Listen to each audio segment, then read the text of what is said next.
Olá, sejam todos e todas muito bem-vindas aqui à série Descobrindo a Aquarela, que é uma série de aulas gratuitas que eu estou fazendo aqui no meu canal, uma vez por semana, toda quinta-feira às 19 horas, em que eu vou me aprofundar em um assunto, em um tema, né, em um conteúdo específico da pintura com aquarela.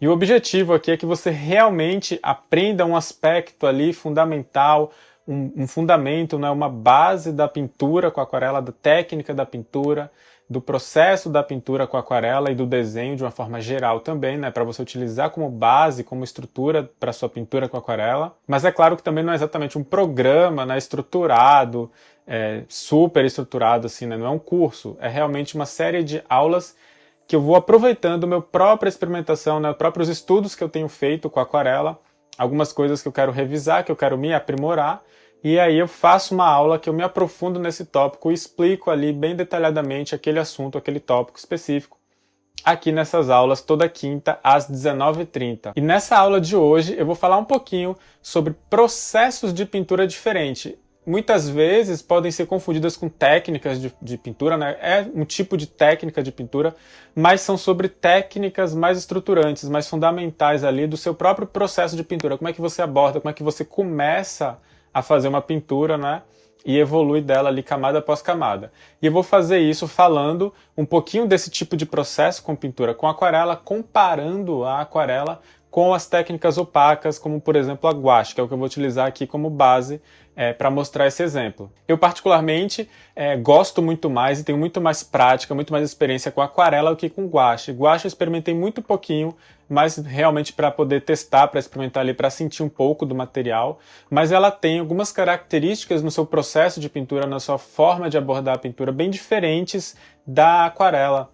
E é um pouco disso que eu vou falar nesse vídeo de hoje, mostrar como que a aquarela é diferente das técnicas opacas, né, através do seu próprio processo de abordar e de iniciar uma pintura. Vem comigo que isso vai ficar mais claro aqui quando eu começar a mostrar as comparações. E se você gostou dessa ideia das videoaulas, não se esqueça de se inscrever no meu canal e ativar as notificações para poder receber toda vez que eu estiver publicando esses vídeos. Esses vídeos vão ao ar quintas, 19h30, como eu falei, no modo estreia do YouTube, e assim o chat aqui do lado no YouTube vai ficar ativado para a gente poder interagir e conversar aí durante a primeira exibição da aula aqui no YouTube. Bom, e sem mais delongas, vamos lá para a prancheta. Bom, então a proposta aqui dessa atividade, né, dessa aula, é eu apresentar um pouco alguns tipos de processos de pintura, né, por meio da pintura de uma maçã, né, demonstrando através de uma maçã, mas com processos diferentes de pintura e comparando a gouache com a aquarela.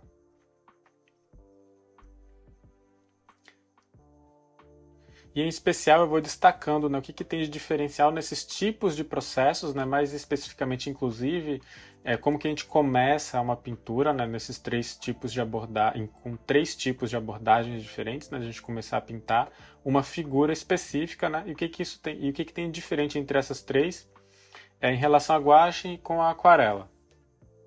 Já que o nosso foco aqui é mais a aquarela, mas a gente vai poder entender e estudar um pouquinho até da própria gouache em si também, né? Bom, eu não tenho muita prática com gouache, já li um pouquinho sobre, já fiz alguns testes, alguns experimentos com a gouache, mas assim, eu estou querendo entender melhor a gouache para eu poder fazer isso de forma comparada com a própria aquarela, que eu entendo que elas tem um processo bem diferente mesmo, né? O pouco que eu sei, que eu entendo da pintura com a gouache. Ou das técnicas opacas, de uma forma geral, né? Bom, em linhas gerais, a gente tem três tipos principais de processo de pintura, né? De pintar uma figura ou de começar uma pintura, né? Sendo que esses três tipos de processos principais, eles podem se misturar um pouquinho a depender, né? Do seu processo específico, do seu estilo específico de pintura, mas eu vou falando sobre isso com as demonstrações aqui dessa aula. Bom, o primeiro é que o primeiro tipo, né, dessas abordagens é a gente começar pintando a nossa figura com o meio tom, ou seja, o tom dela principal ali, a cor dela base principal, e a partir disso ir criando as áreas claras e as áreas escuras da nossa figura, né? Obviamente esse é um tipo que não dá para a gente aplicar com aquarela, é algo bem específico mais das técnicas opacas, porque a gente vai pintar a nossa figura e depois a gente vai vir com outras cores e sobrepor elas, né? Cores claras e cores escuras. O segundo tipo é que é por meio da blocagem das nossas cores locais, né? Ou seja, a gente bloca algumas cores principais das áreas da nossa pintura e depois vai construindo as transições e as transições de cores, né? E as transições de claros e escuros. E uma terceira é começar a pintura pelo underpainting, que pode ser usado de algumas formas diferentes, sendo que o tipo tradicional de se utilizar, que utiliza tanto na pintura com aquarela quanto com as técnicas opacas, é a gente estabelecer as nossas áreas de luz e de sombra, mas eu vou falar um pouquinho melhor dela quando eu fizer a demonstração com a aquarela. Então essa primeira que eu estou fazendo aqui é com a tinta guache, e ela é justamente esse primeiro processo que eu falei, né, que a gente vai ter o nosso tom principal ali, o nosso meio tom, ou a cor da nossa figura principal, e a gente vai pintar a nossa figura inteira com essa cor e depois a gente vai escurecer pouco a pouco, certo? As áreas claras e as áreas escuras, né? A gente vai sobrepor pouco a pouco, né? As nossas áreas claras e escuras com a tinta respectiva ali, com a cor respectiva que a gente quer, né? Bom, e para não ficar só uma pintura chapada ali específica, eu decidi pintar o fundo também, né? Criar uma coisa um pouco interessante, deixando uma nuance ali de fundo. Eu comecei aqui com o azul nessa pintura, mas é um pouco do vício da pintura com aquarela, né? Como eu pinto muito com aquarela, eu acabo tendo algumas formas de pintar, né, que eu acabo trazendo aqui para a pintura com guache. Uma delas é, por exemplo, eu usei o azul porque eu queria trabalhar com o verde aqui, né? Então eu comecei com o azul porque na aquarela, depois que eu sobrepor outros verdes ou o amarelo, eu vou ter um verde, né? Se sobrepor amarelo ou se eu sobrepor um tipo de verde, né? Eu vou ter um verde mais azulado, porque eu tenho o azul na camada de baixo, né? Então eu comecei a pintar assim, mas logo em seguida eu comecei a usar o verde, né? Para poder já começar a aplicar com a guache em si a própria cor que eu quero ali de fundo, que é uma cor mais esverdeada. Eu começo pintando com verde e vou criando nuances de verde diferente, que eu acho que isso deixa dá um efeito legal, né? Cria uma coisa mais interessante assim, para a pintura, né? A gente ter nuances de verdes diferentes, né? Nuances de cores daquilo que a gente está pintando, nesse caso é o fundo verde, então ter tons de verdes ali diferentes, e a ideia é que seja um fundo mais escuro, então eu começo nessa camada com verdes um pouco mais escuros e um pouco mais neutros, né? Para eu ter verdes mais neutros, ou seja, verdes menos intensos, menos saturados, né? Eu adiciono um pouco do vermelho e aí eu deixo ele perder um pouco a intensidade nessa saturação. Porque verde e vermelho são cores opostas complementares no círculo cromático e a gente consegue tons neutralizados, né, quando a gente mistura essas duas cores. Então eu boto só um pouquinho de vermelho para neutralizar só um pouquinho esse meu verde. E na construção depois eu vou escurecendo mais esse verde, né, nas camadas subsequentes.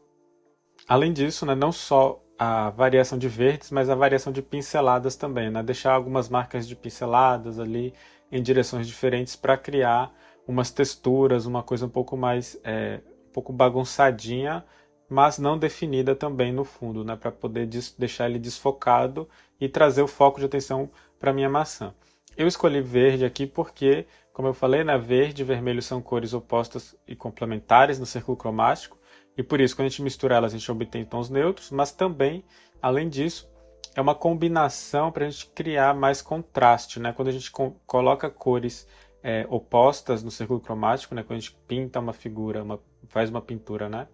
Colocando essas cores adjacentes uma da outra, a gente consegue um efeito maior de contraste, né? Ressaltando mais a nossa imagem. Nesse caso aqui, o vermelho, né? Que a maçã vai ser mais avermelhada, ela se ressalta mais do que o verde. E o fato de usar verdes mais neutros também, pelo mesmo motivo, né? O verde neutro, mais neutralizado, né?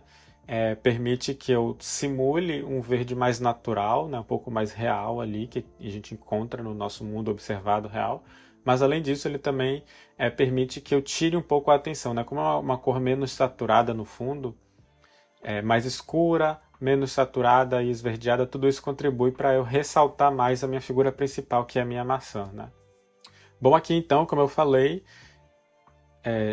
colocando uma tinta branca, né? A depender aí da quantidade, da concentração, mas se a gente usar a tinta guache branca em cima, a gente consegue clarear bem marcadamente, né? Talvez, em alguns casos, algumas vezes, até a gente tenha uma certa transparência, porque se a gente diluir muito a nossa guache, ela apresenta um pouco de transparência também, né? Mas ainda assim, a gente colocando ela concentrada e a característica e a forma de pintar com a tinta guache é muito mais utilizando a opacidade dela.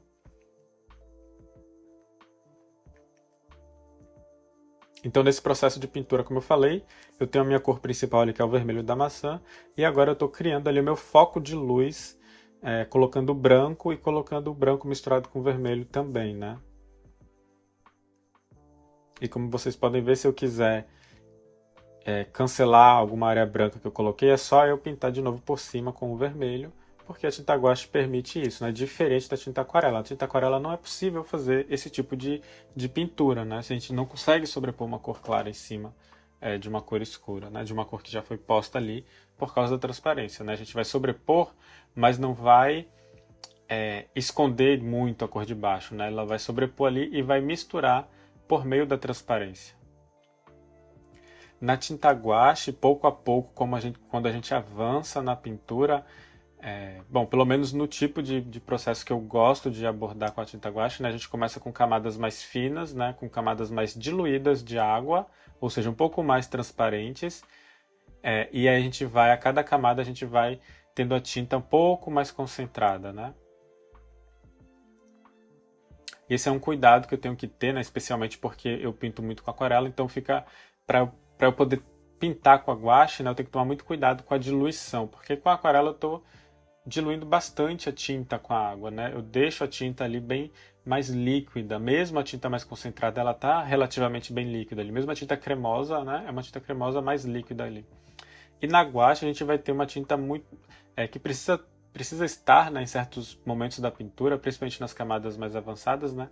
Mas até ali nas camadas mais intermediárias a gente precisa ter uma tinta um pouco mais pastosa, né? A gente precisa ter mais tinta mesmo do que diluição.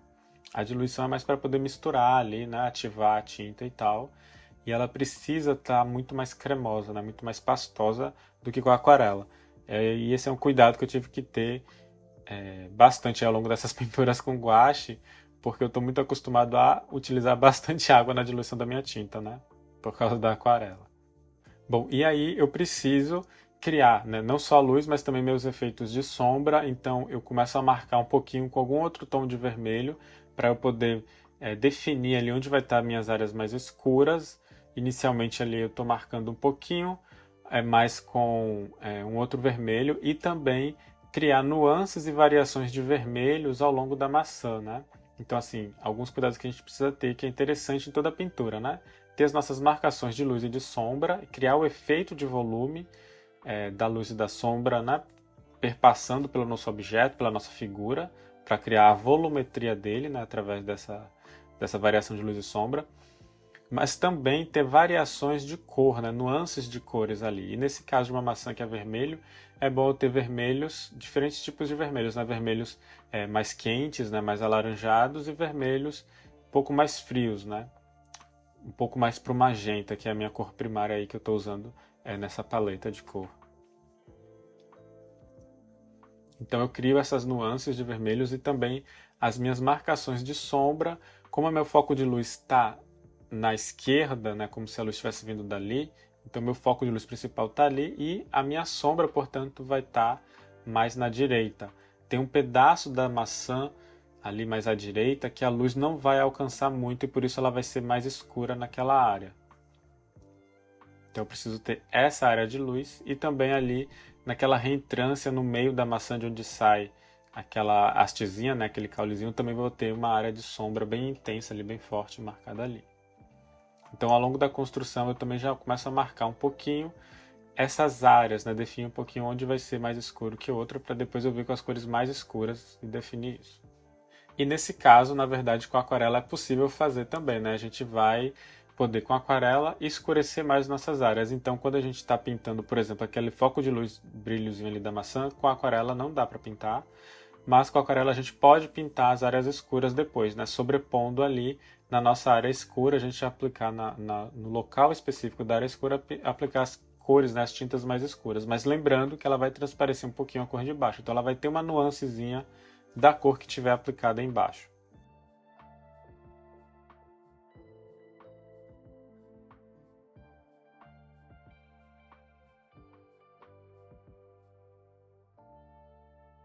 Bom, com a guache também é importante a gente esperar secar para trabalhar com camadas, né? Nesse caso, eu esperei terminar de secar essa primeira parte que eu fiz da maçã, e agora eu já começo a intensificar muito mais os meus escuros, né? Então eu já venho com uma tinta bem mais escura, que nesse caso aqui eu estou usando um violeta para definir essa área escura. E aqui fica uma dica também importante, é que geralmente a gente vai ter, as nossas áreas escuras eles vão tender a ser mais frias, pelo menos é mais fácil a gente trabalhar pensando assim, né? Que via de regra a gente vai usar tons mais frios nas nossas sombras, a gente vai usar tons mais pro violeta e mais azulados ali, né? Mesmo uma cor bem escura, bem forte, ela vai ter uma nuance puxada assim, né, para o azul ou para um violeta. Então por isso que eu comecei colocando logo um violeta para poder já marcar ali e vai ser, mesmo que eu venha com vermelho depois, né, ele vai ser misturado com esse violeta aí, um vermelho bem escuro com preto.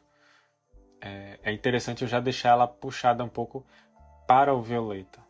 E da mesma forma, né, com a mesma tonalidade de cor, eu começo a marcar também a reentrância centralzinha ali da maçã, que ela precisa, como é praticamente um buraquinho bem no meio dela, ela tem uma cor bem mais escurinha ali, né? Criando um contraste bem intenso daquela parte que entra, né? Com as minhas cores mais superficiais da maçã ali, do vermelho mais nítido da maçã, né? Nas partes mais ressaltadas para onde incide a luz mais diretamente.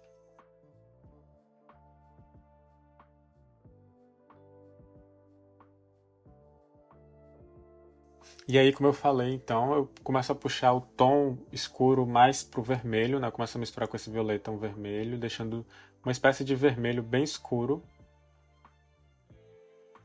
para poder marcar essa área mais escura, nessa parte da sombra ali da maçã. E aí vou ajustando a matiz, né? Os vermelhos ali, as variações de vermelhos, a variação, né? A transição ali da sombra, da área de sombra para a área de meio tom, né, da maçã.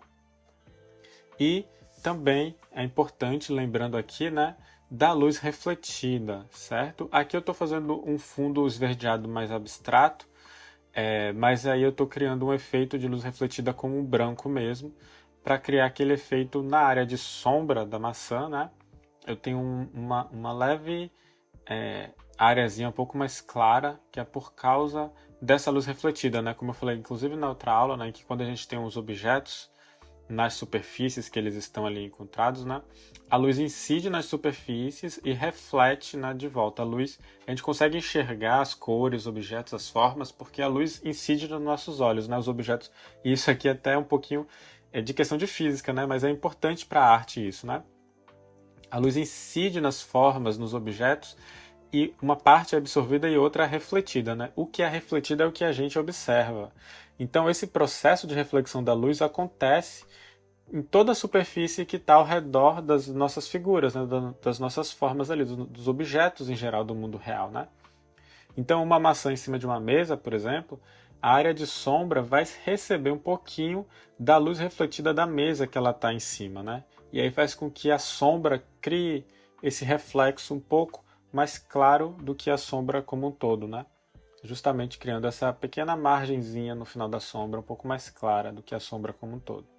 Basicamente aqui o restante do processo é ajustando tudo isso que eu falei, né? O valor tonal, né? O valor claro e escuro ali da maçã, a transição do claro com o escuro, o highlight, né? Que é aquela luzinha mais branca ali, que tem um reflexo mais forte da luz, e os tons de vermelhos ali, né? As variações de tons vermelhos.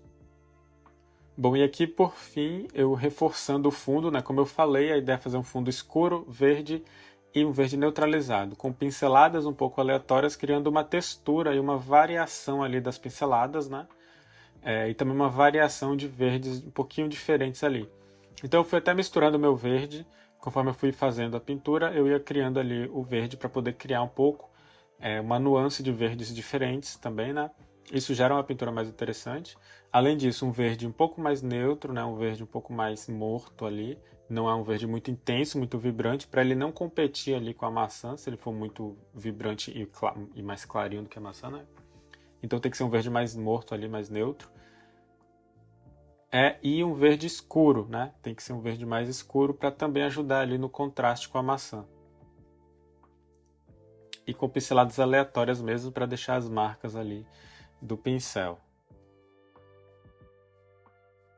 Bom, essa outra maçã com guache aqui eu vou falar só rapidinho, né? Que foi um outro experimento que eu fiz, então eu vou trazer aqui também para falar, mas de forma um pouquinho mais resumida.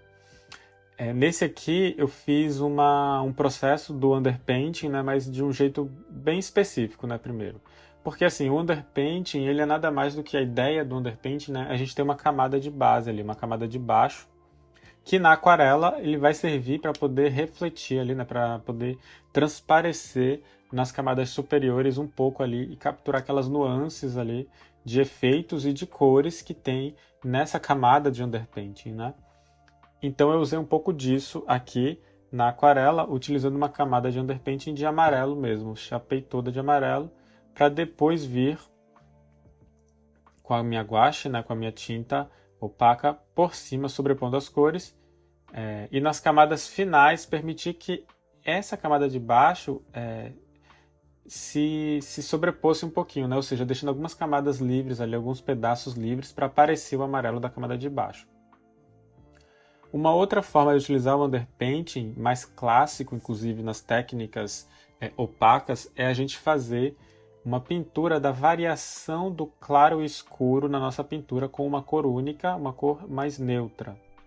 Então, geralmente, utiliza uma cor neutra ali por baixo, para a gente visualizar como se fosse um claro escuro da cor, né? Da pintura. E aí a gente consegue ter toda a variação tonal, como se fosse uma pintura preto e branco, né? Só que ao invés de branco, ao invés de utilizar a escala de cinza, né, do branco ao preto, para criar toda a luz e sombra da pintura, utiliza-se uma cor neutra, né, que não seja o preto em si. Isso é utilizado para poder mapear o claro e escuro, para depois vir, no caso da técnica opaca, com as cores locais, aplicando por cima e utilizando aquele mapeamento do claro e escuro para poder ajustar ali o tom da cor que você vai colocar em cima, né? Mas como eu falei, não foi isso que eu fiz nessa pintura, né? Nessa pintura eu fiz esse outro tipo de underpainting, que é para poder ter uma camada amarela embaixo, que ela possa ser revelada, né? Alguns pequenos pontos da pintura nas minhas camadas mais finalizadas da pintura, né? Que eu vou sobrepor esse amarelo, mas em alguns pequenos pontos esse amarelo vai ser revelado, né? Vai deixar ele ser amostrado. Então, basicamente, eu fiz essa pintura e depois eu vim blocando as minhas cores em um processo bem parecido com a outra, né? Do meio tom, só que eu já vim definindo melhor as minhas áreas escuras e as minhas áreas claras, né? Conforme eu fui colocando as minhas cores locais ali, né? Bom, e no final eu faço o mesmo processo que a anterior, né? Pinto com verde por cima, um verde com pinceladas um pouco aleatórias, marcadas, com variações de verdes, mas verdes neutros e escuros, principalmente mais nas pontas, né, da moldura, digamos assim, o verde mais escuro ainda. E a minha pintura de baixo, na minha underpainting, ficou revelado aí, principalmente em pequenos pontinhos ali no contorno da maçã que eu deixei revelar esse underpaint amarelo, né? E em algumas áreas da maçã em que meu vermelho esteve um pouco mais diluído, e aí como ele está mais diluído, ele lembra um pouco a aquarela, transparecendo embaixo. Isso se eu não tiver pincelado demais, porque na guache a gente pincela e reativa a tinta muito mais fácil, até do que na aquarela, né? Então se eu não tiver reativado a tinta e misturado ali, ela transparece um pouquinho como se fosse a aquarela.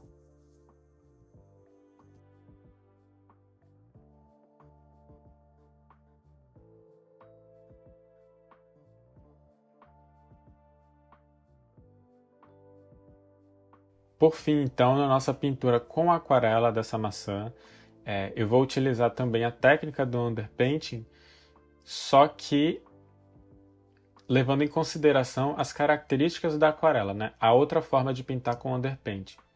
Porque, como eu falei, o underpainting a gente pode pintar também fazendo um underpainting do mapeamento da luz e sombra, certo? Da pintura. Então, esse é o que eu vou utilizar para aquarela e falando ali a comparação na aquarela e nas técnicas opacas. Então, primeiro, novamente, a gente cria ali o desenho, né? A figura que a gente vai pintar e eu já deixo marcado um pouquinho as áreas em que eu vou ter a minha transição, né, da minha área escura para o meu meio tom e das minhas áreas ali de highlight, né, das áreas de luzes mais intensas.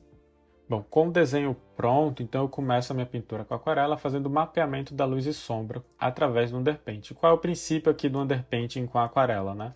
A gente vai mapear a nossa luz e sombra, nesse caso desse tipo de underpainting, né? Claro. A gente vai mapear a nossa luz e sombra. Só que na aquarela, como ela é transparente, a gente precisa lembrar, né, e levar em consideração qual é a cor que a gente vai sobrepor. Porque a cor que vai sobrepor vai transparecer essa cor embaixo, né? Então a gente não pode usar qualquer cor neutra, né? Muito mais importante nesse caso do que nas técnicas opacas, embora as técnicas opacas também pode ser interessante você considerar a cor de baixo, né, do underpaint, mas na aquarela é muito mais importante você saber o resultado que você quer atingir, né, e o resultado que você pode ter a depender da cor que você utiliza nesse underpaint, né, e a cor que você vai sobrepor. Então, nesse caso que eu estou pintando uma maçã, eu usei uma cor amarela na minha área um pouco mais clarinha, certo? E na minha área mais escura eu vou usar tons mais frios, mais azuis, principalmente tons variados de azuis. Mas principalmente na área clara, na minha área mais clara e na minha área mais do meu meio tom, digamos assim, eu vou utilizar principalmente o amarelo.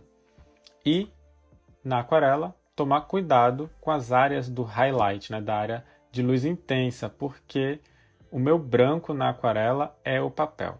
Então eu não pinto uma tinta branca por cima, a não ser que você mescle com outras técnicas, como o guache, né, o lápis de cor. Aí você utiliza o branco por cima ali para poder esconder, né, e revelar e deixar o branco mais forte do que a camada de baixo, né, do que a pintura que já está posta ali.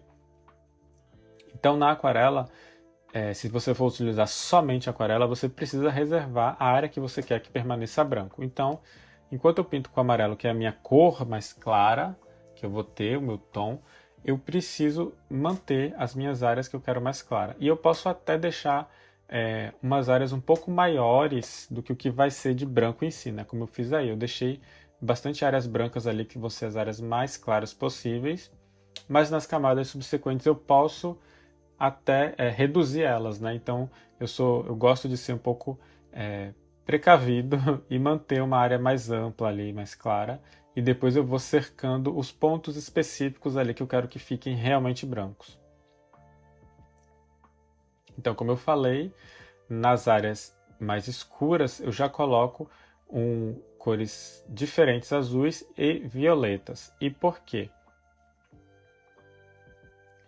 Bom, porque como a maçã ela é predominantemente vermelha, nas minhas áreas amarelas o meu vermelho vai conseguir sobrepor bem, porque amarelo é uma cor bem clara, e no máximo ele pode puxar o meu vermelho para um vermelho mais quente, sendo que o vermelho ele já é mais quente, né? Já é mais alaranjado. Então ele funciona bem ali com o amarelo de baixo. Além disso, eu posso utilizar até esse amarelo de baixo para deixar ele exposto, como vocês vão ver, né? Para criar alguns efeitos também de variações e manter, inclusive, uma cor amarela na minha maçã. Já o violeta é uma ótima cor para utilizar nas áreas de sombra, principalmente sombras de cores mais quentes, né? De cores vermelhas, na verdade, né? Mais avermelhadas. Porque ele funciona muito bem com o vermelho. Então eu gosto ali de colocar esse violeta e azuis diferentes, né? Variações de azuis diferentes, para poder criar também uma sombra com algumas tonalidades diferentes, né? E novamente eu também já mapeio ali a minha área da luz refletida, né? Então na minha parte de sombra eu deixo uma areazinha ali um pouco mais branca, um pouco mais clara, que vai ser a luz refletida do ambiente, né? Que vai cair ali na minha área de sombra. Então é por isso que eu costumo dizer que eu acho que a pintura negativa ajuda muito no processo, né, de treinar a aquarela, porque na aquarela a gente precisa estar sempre com esse tipo de cuidado, né, de reservar e tomar cuidado com as nossas áreas mais claras. Então na primeira camada do underpainting, a gente precisa já deixar reservado e mapeado as nossas áreas de luz mais intensa, mais forte, nas áreas que a gente vai querer que fique branco. E a gente precisa deixar isso já mapeado desde o underpainting ali, porque a gente não vai conseguir sobrepor um branco depois que a gente aplicar as nossas cores locais. Então a pintura negativa ajuda muito a esse processo de reservar as nossas áreas claras. Bom, e depois com o underpainting feito, né, com o underpainting já produzido, e depois que terminar de secar, a gente já pode começar a aplicar as cores locais aqui, que é o que eu estou fazendo aqui, né? Eu já venho com o vermelho, já marcando ali melhor a minha cor local, né? O meu tom principal ali, que é o vermelho, sobrepondo ali principalmente mais no amarelo e tomando novamente cuidado com a minha highlight, né? Com a minha área mais clara. Se eu quiser uma luz intensa ali, mas que tenha uma transição maior, eu utilizo a água para poder diluir a borda ali da minha tinta, né, deixando uma transição mais suave entre o branco e a minha cor principal ali do vermelho. Se eu quiser uma transição mais dura, né, mais firme, aí eu passo o pincel seco, sem molhar mesmo, né, e deixo ali sem molhar depois também, né, para deixar essa transição bem marcada. E novamente, de forma similar, né, aos processos opacos, então a minha cor vermelha eu vou aplicando e vou trabalhando ali a minha nuance de vermelho diferentes, né, vermelhos mais quentes, vermelhos mais frios, para poder criar ali algumas variações mais interessantes. E da mesma forma como eu trabalhei com, com cuidado e reservando a minha área branca, eu posso fazer alguns pequenos efeitos, como eu estou fazendo aqui, né? Deixando algumas áreas do meu amarelo ali de baixo, né? Então eu posso fazer o vermelho, pintando esse vermelho por cima e deixando algumas ranhuras e rachuras ali do meu amarelo da minha underpainting, né? Mostrando ali bem nitidamente o próprio amarelo, até porque é uma das cores da maçã também, né? Então funciona muito bem esse amarelo aí como underpainting da maçã, porque eu posso até aproveitar ele ali não só como uma luz ali mais especial, mas uma luz mais amarelada também e até uma cor natural da própria maçã ali, um pedaço mais claro dela. Então eu novamente reservo ali a minha área mais clara, só que dessa vez a minha área mais clara é uma parte da tinta que já foi feita no underpaint, né, na primeira camada. Eu reservo ali para poder manter ela aparecendo de forma mais nítida. Mas a lógica é exatamente a mesma.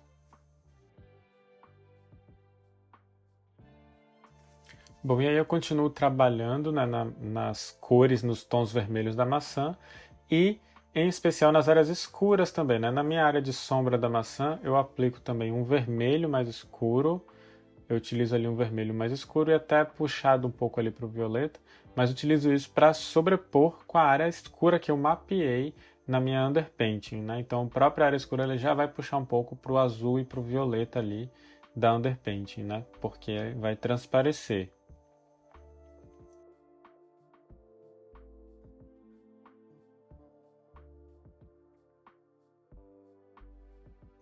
E também intensifico mais os meus vermelhos próximos das minhas áreas de luz para intensificar ainda mais o contraste e criar um brilho mais forte, mais intenso ali, né? Um reflexo bem intenso mesmo, né? Bem marcado nessas áreas de luz ali mais brancas da aquarela, né? Então se eu coloco ali um vermelho mais escuro ou um vermelho mais forte, bem rente, né, a esse brilho, isso cria um efeito de contraste ainda maior, né? Criando um brilho mais intenso.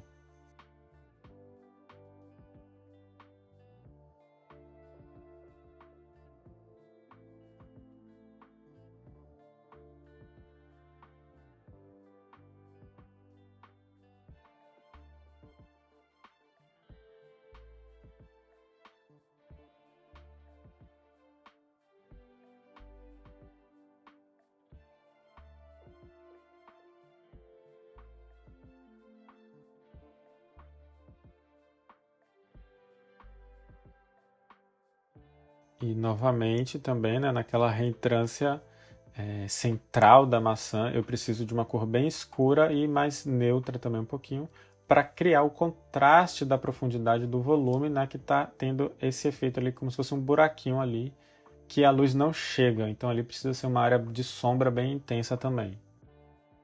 Bom, a essa altura aqui da pintura a maçã já está bem avançada, aqui eu já esperei secar novamente, né, uma nova camada, e a maçã já está bem avançada, mas ainda não está pronta. Mas já tem um bom efeito assim dela, e aí eu quero colocar um pouco mais, né, de efeito aqui. Interessante dessa vez nessa pintura aqui, eu não utilizei uma pintura de fundo como eu fiz das outras, né, verde e tal, fechando a pintura toda, mas quero botar uma sombra refletida ali na superfície, né, uma sombra da maçã refletida na superfície que ela está em cima.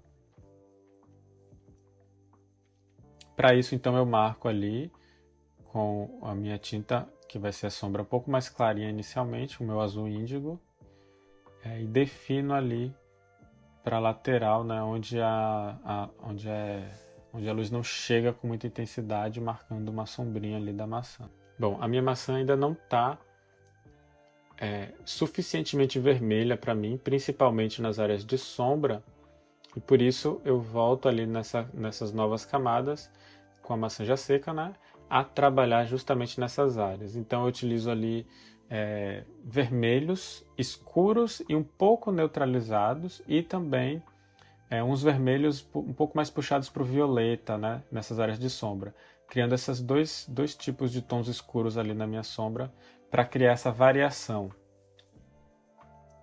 de tons mais avermelhados, mais escuros e um pouco neutros também. Cabe ressaltar aqui que esse papel que eu estou utilizando é um papel 100% algodão, então é um papel assim bem top de linha e que eu consigo trabalhar bastante, com bastantes camadas, né, molhar bastante o papel também. E ele apresenta uma cor também bem mais intensa do que os papéis de celulose.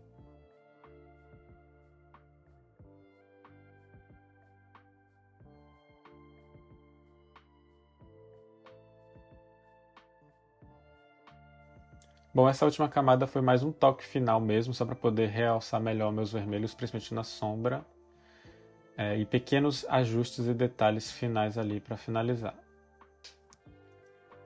Bom, e por fim, se você fizer esses exercícios, não esquece de postar nas redes sociais, né, e me marcar e colocar a hashtag Desvendando a Aquarela, porque aí fica até mais fácil de eu identificar e de eu achar. E, além disso, vocês também podem ver, né? Quem estiver participando aqui, quem quiser testar, pode colocar lá e ver o de outras pessoas, né, de outros colegas aqui que participaram, né, que fizeram também, para a gente poder trocar essas experiências aí, né, do que acharam desse processo, como é que foi. Se tiver dúvidas também, não esqueça de me perguntar, tanto no post com a hashtag, como também aqui nos comentários, né, como você preferir. Enfim, o importante aí é praticar e compartilhar, né, para a gente poder todo mundo se ajudar aqui, né, e crescer junto aí com essas experiências com a aquarela. Bom, e para essa aula é isso. Eu espero que você tenha gostado dessa aula de hoje. Não esqueça de postar nas redes sociais a hashtag Desvendando a Aquarela com o seu exercício, com o que você tiver produzido com essa aula aqui, para eu poder ver também. E todo mundo que participar e tiver interesse também, né, ver o que os outros conseguiram de resultado aí com essa abordagem aqui que eu apresentei nessa aula. Bom, e se você gostou, não esquece de deixar o seu like, se inscrever no canal e ativar as notificações para não perder as próximas aulas. Deixa nos comentários aqui sugestão de outras aulas, dúvidas que você tiver sobre essa aula também. E muito obrigado pela presença, valeu e até a próxima!